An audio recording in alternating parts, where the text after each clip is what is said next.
Horas, Kota Medan, apa kabar? Ya, luar biasa ya. Perkenalkan, nama saya Konrad Sinaga.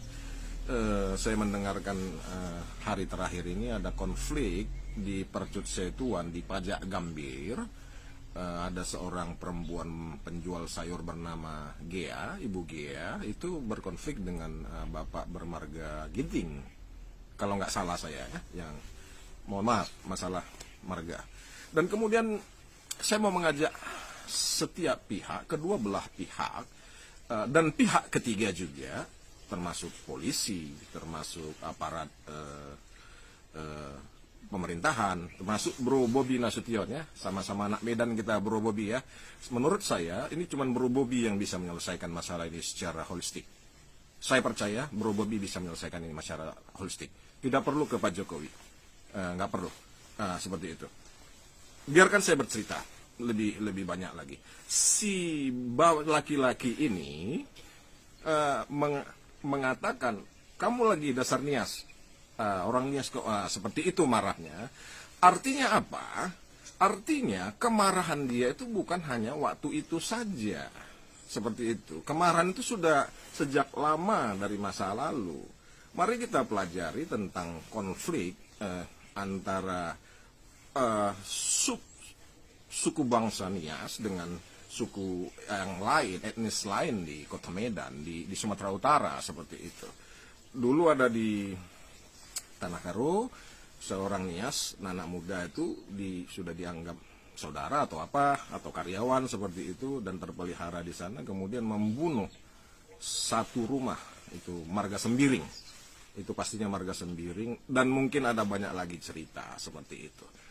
Nah pertanyaannya, maukah Anda berpikir untuk menyelesaikan masalah? Jadi nggak cuman nyalain, nggak cuman ini penjarain tuh si laki-laki, dan si laki-laki juga akan penjarain tuh si perempuan, gue dicakar nih.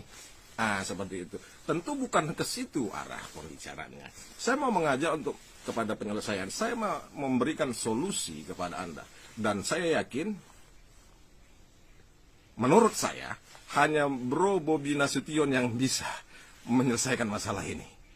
Dan saya percaya Bro Bobi Nasution, ya mungkin Anda nggak mengenal saya, tapi saya sangat kenal dengan Anda, khususnya dari siapa ya, Odi Batubara ya, seperti itu. Odi Batubara, Camat Medan Timur itu sangat kenal dengan saya sering briefing dengan beliau, seperti itu. Nah, saya mau menawarkan sebuah solusi yang saya yakin bisa menyelesaikan masalah ini, khususnya lewat Bro Bobi. Jadi begini, kelakuan orang Nias ini banyak dibicarakan di belakang-belakang orang, di belakang-belakang gosip-gosip di belakang seperti itu ya, di belakang-belakang. Nah, saya membicarakannya di depan seperti itu. Saya sekitar 2 jam yang lalu juga teleponan dengan seorang pendeta di Kota Medan yang menceritakan tentang hal yang sama.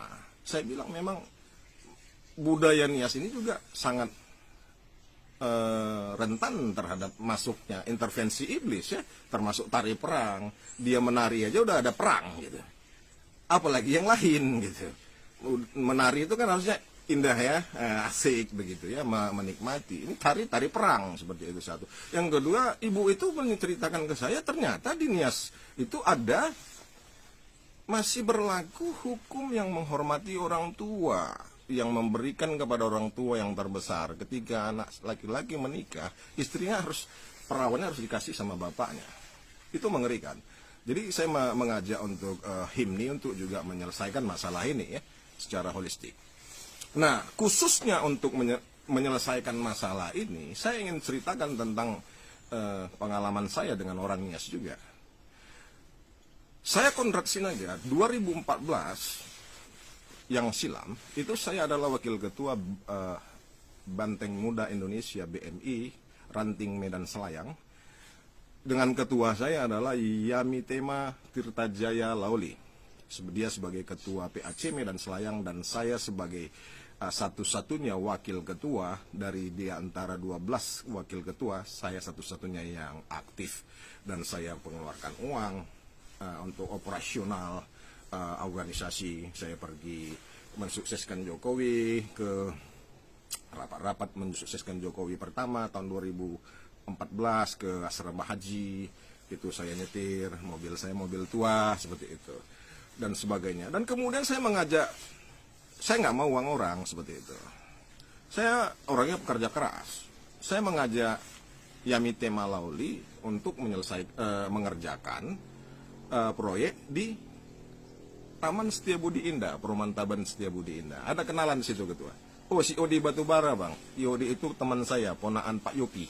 Ponaan Pak Yopi Mendiang ya. Dulu masih hidup Pak Yopi Batubara seperti itu. Tok kemen kan ketua. Karena saya angkutan sampah. Saya sampai sekarang saya tuh pengelola angkutan sampah swasta di Kota Medan. Kemudian kami sering mengadakan rapat dengan Odi Batubara, Yamite Malauli dan saya. Kami sering 3 orang berapat di restoran-restoran. Nah kemudian seiring waktu Yamite Malauli punya tanda tangan kontrak dengan Pak Yopi Batubara untuk mengerjakan kebersihan, keamanan dan sebagainya di Tasbi, mengelola kehidupan di Tasbi sehari-hari. Jadi PT Kanijaya milik Pak keluarga Yasona Lauli itu dipakai untuk menyelenggarakan kehidupan di Tasbi. Artinya menyelenggarakan keamanan, angkutan sampah, tukang sapu dan sebagainya. Seperti itu. Jadi kemudian saya berangkat ke Inggris. Nah setelah saya di Inggris ternyata kontrak ini didapat oleh Tema Lauli. 3 minggu saya di Inggris ini, saya kembali ke Medan untuk mengelola angkutan sampah swasta dan akhirnya kami menandatangani, saya dan Yamite Malauli menandatangani kontrak 5 tahun. Ya, 5 tahun. Jadi saya CP Solusi, Yamite Malauli dari PT Kanijaya menandatangani kontrak 5 tahun untuk saya mengangkat sampah di Perumahan Tasbi atas nama Kanijaya Sentosa. Seperti itu. Nah, setelah 1 tahun, Yamite Malauli malah membuang saya, memboikot, dia membajak anggota saya karena dia menginginkan keuntungan saya gitu. Saya pulang dari Inggris, saya rekrut orang-orang yang cocok, saya rekrut, saya kreditkan mobil, ada kredit mobil ya, seperti itu, dan kredit mobil angkutan sampah swasta L300, begitu. Tapi setelah semua sudah settle, sudah semua berjalan dengan baik, kemudian 1 tahun lebih kurang, itu Yamite Malauli membajak mereka. Yamite Malauli menyuruh manajernya waktu itu, lupa saya namanya, orang Tionghoa ya, untuk memanggil anggota saya untuk menandatangani kontrak per bulan, dan itu pun sepihak. Jadi anggota saya dibajak, tidak lagi bekerja untuk saya, sehingga saya terbuang dan kerugian saya sampai total minimal 1,4 miliar rupiah tanpa saya bisa bergerak apapun, karena saya tahu bapaknya adalah seorang Menteri Hukum dan HAM Republik Indonesia.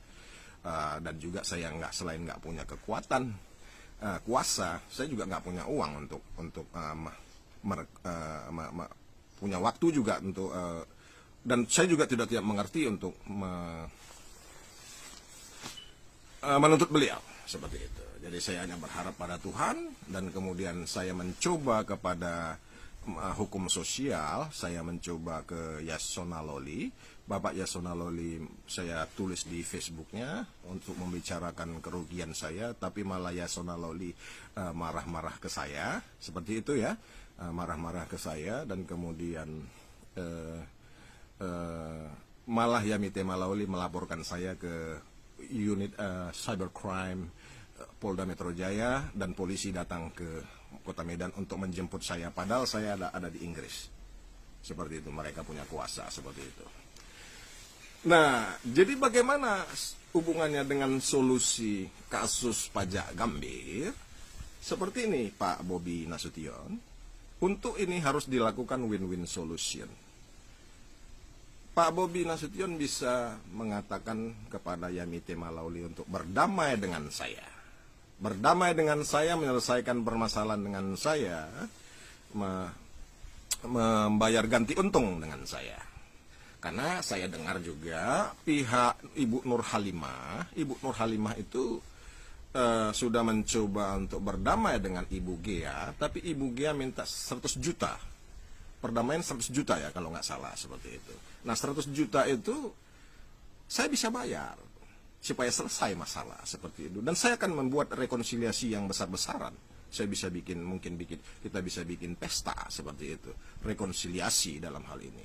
Dan saya juga berjanji jika Yamite Malauli menyelesaikan perdamaian dengan saya juga Ibu Nur Halimah yang mengeluh anaknya sekolah itu uang sekolahnya, saya 1 tahun saya tanggung biaya sekolah Ibu Nur Halimah. Ada 2 orang saya nggak salah itu Ibu Nur Halimah, di laki-laki dan perempuan seperti itu. Jadi saya siap 1 tahun tanggung biaya uang sekolah anak ibu seperti itu.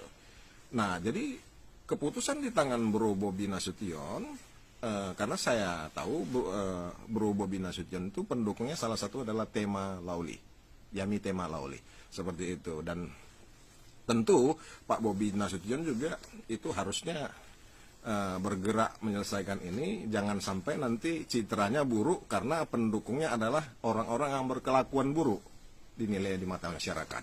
Jadi saya datang untuk membawa kedamaian, membawa solusi bagi permasalahan yang pelik ini, karena ini bukan masalah yang hanya 1 hari, tidak. Ini masalahnya sudah berlarut-larut supaya diselesaikan. Dan saya juga mengajak HIMNI, himpunan organisasi HIMNI, untuk berbuat ini, mengamankan masyarakatnya sendiri seperti itu, dengan cara meninggikan kebenaran bahwasanya ya ketika anggota HIMNI bersalah ya tentu harusnya ditegur juga. Jangan hanya ketika orang lain bersalah dia coba tampil sebagai singa seperti itu. Tidak, kita harus berusaha juga untuk meninggikan kebenaran bahwasanya ketika anggota kita bersalah, termasuk mungkin Yasona Lauli ya, nggak peduli karena dia harus taat pada hukum sosial seperti itu. Nah begitu. Jadi nggak kita belajar ngomong di belakang lagi seperti itu. Jadi saya membawa solusi. Saya menunggu konfirmasinya Pak Bobi Nasution dan Ibu Nur Halimah dan teman-teman dan juga Ibu Gea juga boleh mendesak Yamite Malauli untuk menyelesaikan ini. Bahkan bisa mendesak Yasona Lauli untuk mendesak anaknya menyelesaikan masalahnya dengan saya, supaya saya bisa bantu kalian untuk berdamai. Nah, 100 juta saya berikan kepada Ibu Gea untuk ya katakanlah untuk mengobati luka-luka di hatinya, luka-luka jiwa. 100 juta itu bisa mengobati. Nah Ibu Nur Halimah juga bisa suaminya kembali dan berdamai, dan uang sekolah anaknya 1 tahun untuk 2 orang itu bisa saya tangguh lagi dari uang perdamaian kami. Demikian yang bisa saya bantu untuk kemajuan Kota Medan dari Inggris Raya, dari benua Eropa. Saya Konrad Sinaga hari ini hari Senin tanggal 21 Oktober 2021. Oras Kota Medan, jayalah kotaku.